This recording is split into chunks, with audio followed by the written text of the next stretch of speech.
on auto, RC.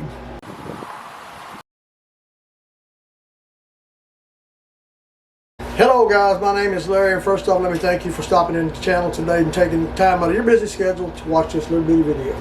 Today we're going to go over this Honeywell home thermostat, central air, central heat thermostat.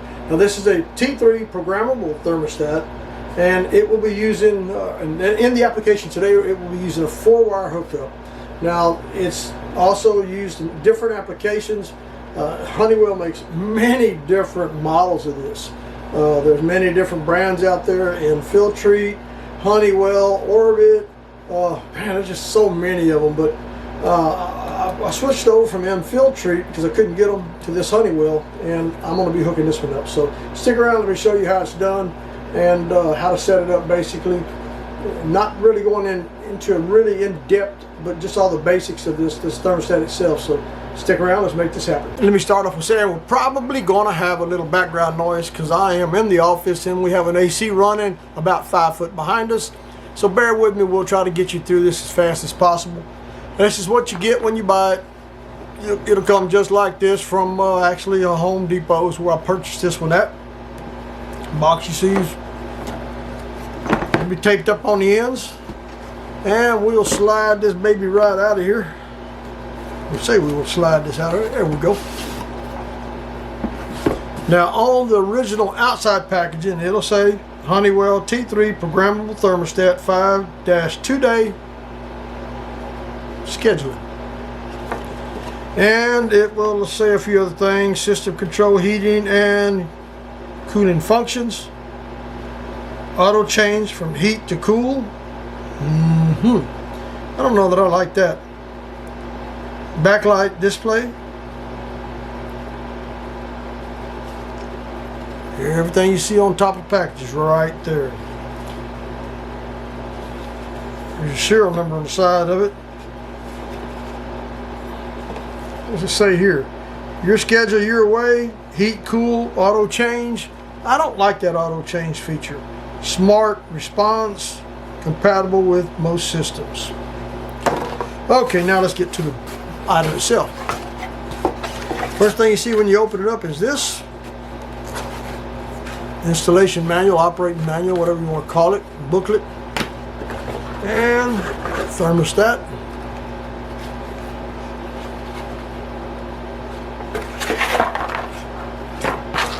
And 3 screws here to mount it to the wall. And you've got some other stuff here. Hey, these are pretty cool. These are actually the tags you can put on your wires. Now I've already pre-tagged my wires to make the video, but the wiring labels, that is pretty nice.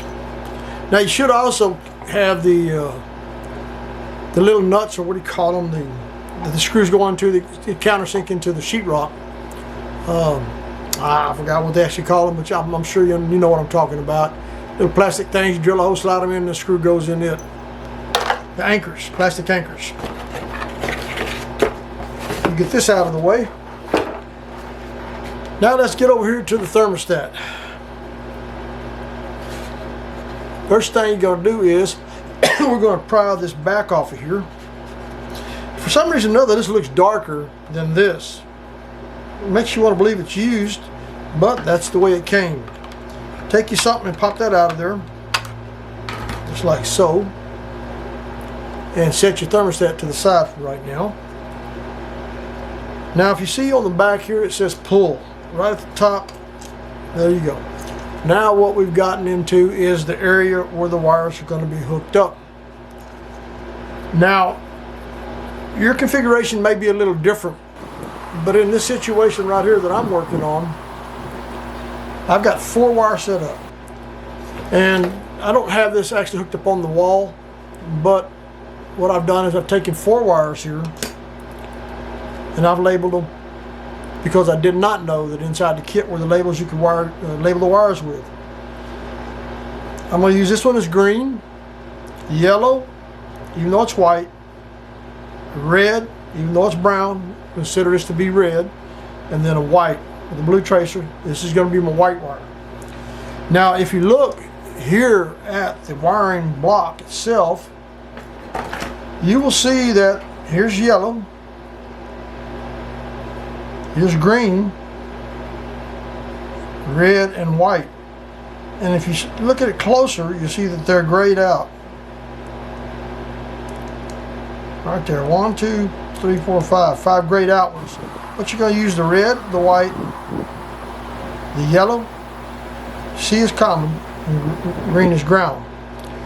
So in this situation, what we'd be doing is, if you look right over to the side, these little tabs right here, these mash down. Once this mashes down, this little hole opens up where that wire can go in there.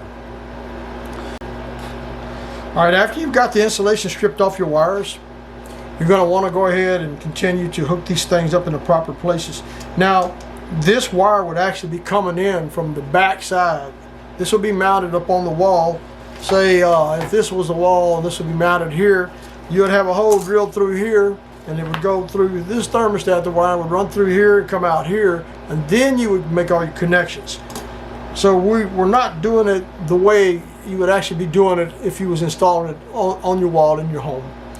So as I stated earlier, I've labeled this wire, this is white wire, and we notice that the white wire is right here.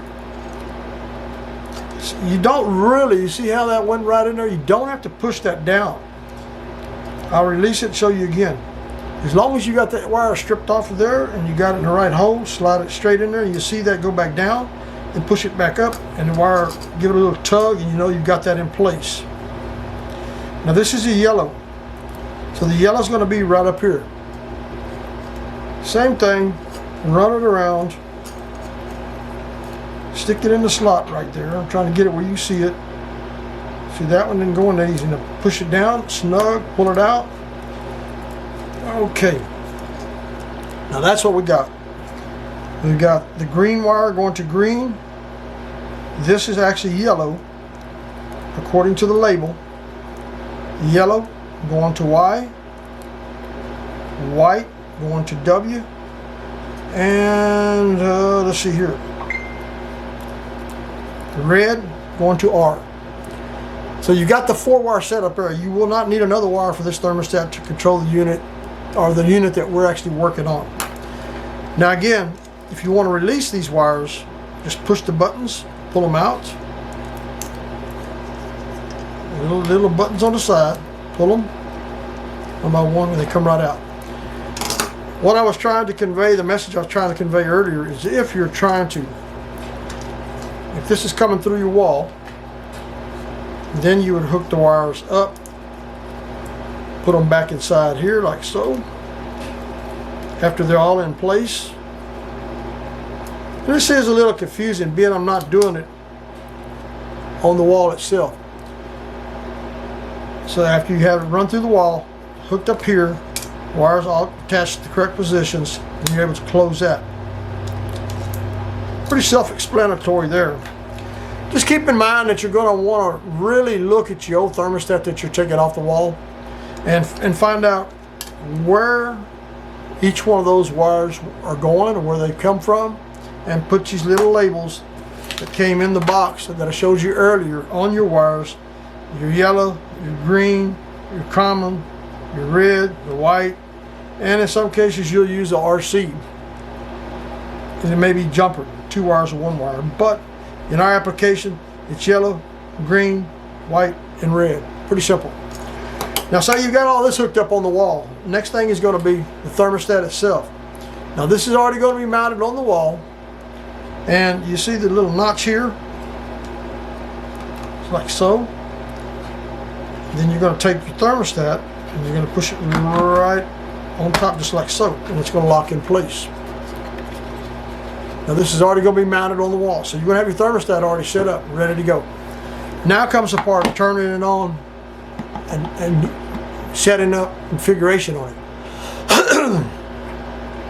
Alright, first thing we got to have is some batteries. Now I'm not sure if this is going to work without it being hooked up to the wiring source of the unit, but we're going to try it anyway.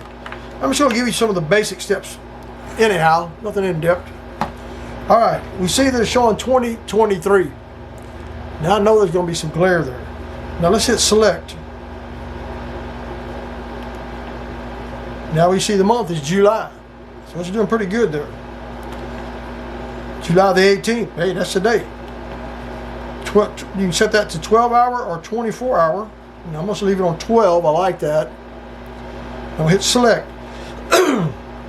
Now, if you want to change the time, you just hit the button there. Let's say it's 9 o'clock. Hit that. Hit select. And then you can go over here. Go up or down. And we're going to set it to 9 o'clock. And then select. And it was PM. You can change that PM to AM if you need to. So now we're set. Got everything set. The clock is set. Fan is in auto. You can change the fan by hitting this button right here. Fan on. Fan auto. We're going to keep it on auto. Now then, you want to do the menu. Hit menu and program. Or you can go to time by hitting the up or down button. You can change that selection. Date, Fahrenheit or Celsius, and program, which is what we want. We're going to hit program and it is on. Now you can turn the program off by hitting the plus button. Hitting it again turns it on. So we're going to set programming. Alright, if you see it flashing there, and I hope you can, you see Monday, Tuesday, Wednesday, Thursday, Friday. That's a 5-day, and then right behind that you got Saturday, Sunday. So we're going to select that. Okay, if you look, first thing it's going to go to is wake is flashing right there, except for 8 a.m. 8 o'clock a.m. That's cool. 62 degrees heat. If it's cold, it'll come on. We're going to hit select. It's on. 8 a.m. We're going to leave that there. It's going to heat. Cool. It's going to cool to 75. So if I want at 8 o'clock I want it to cool to 76 or 77, hit the up or down and hit select. And then it goes back to away. Heat is 59 at 8:15. Let's say that's cool enough for us. If you want to go back, hit the negative button. If you want to go forward, hit the plus button. Select. We're still on away. It's on. We're going to hit, that's heat. We're going to select again. 59 at 8:15 a.m. And then we're going to cool to 82. That's the coolest stage of it. Say I want to bring it down. Let's go to one more degrees and hit select. Now it took me to home. It's 7 o'clock p.m. We need to change that. That's not even going to be close. Go back. But let's say it is 7 p.m. and we want to run it on heat. That's good. You hit select. It's going to be on program. At 7 p.m. let's change this to 8:30 p.m. Hit select. We're still in home. Heat 63. Select it. Now it goes to cool. I want to cool it down to 75. And I'm going to select it. Now it changes to sleep. So let's select it. It's on. 9:45 p.m. the heat comes on at 62. You can change that by hitting the up and down. Select it. Heat again at 62. Cool at 74. Say I want to cool it down at 9:45 p.m., which is where it's at now on sleep. I want this down to 69. Hit the 69 and then hit the select and then hit home and it will save it all. Now you'll do the same thing when you go over here to menu in the program. You hit select, it's on, and say you want to get to Saturday or Sunday. Let's go back. Oh, messed up there. Menu, program, select, on, select, plus, see it changed it to Saturday, Sunday, and then hit select. Then you go through the program in the same way there. It's really not that hard to set up. It does get a little confusing though when you're bouncing between the 4 different stages: the wake, the away, the home, and the sleep, and the Saturday, Sunday versus the 5 and 2 day, which is a total of 7-day schedule. Once you've done that, you go back to home, let her run. She'll take off for you, and wherever you set it at, that's where it's going to run. Well, guys, I know I was a little confusing in this video, but I hope I shared enough information with you to help you make a buying decision. Now, there's another one out there, a Honeywell thermostat, that's a little more simpler, and I am going to buy that one and put it in one of my rent houses. And once I do that, I'm going to shoot a video of it. It's a little easier to actually use and control, less confusing, but Honeywell makes a very good product. You know, I wouldn't be putting this out there on YouTube if I thought it was a piece of junk. And if I did, I'd give you a negative review. I'd rave about it. But Honeywell's been around a long time, and follow some of the instructions I gave you. Read the actual the Honeywell manual, and you'll see that it won't be that hard to set up. You need very few tools, as you see here. But guys, again, hope I shared some information with you. Thanks for watching the video. Leave like, subscribe, thumbs up if you will. We're just an old fart out here in the big YouTube world trying to make a living at it, or make a few dollars at it. And every little thing that you donate or that's like, subscribe, thumbs up does help us, believe it or not. Stick around for the next video. Thanks for watching.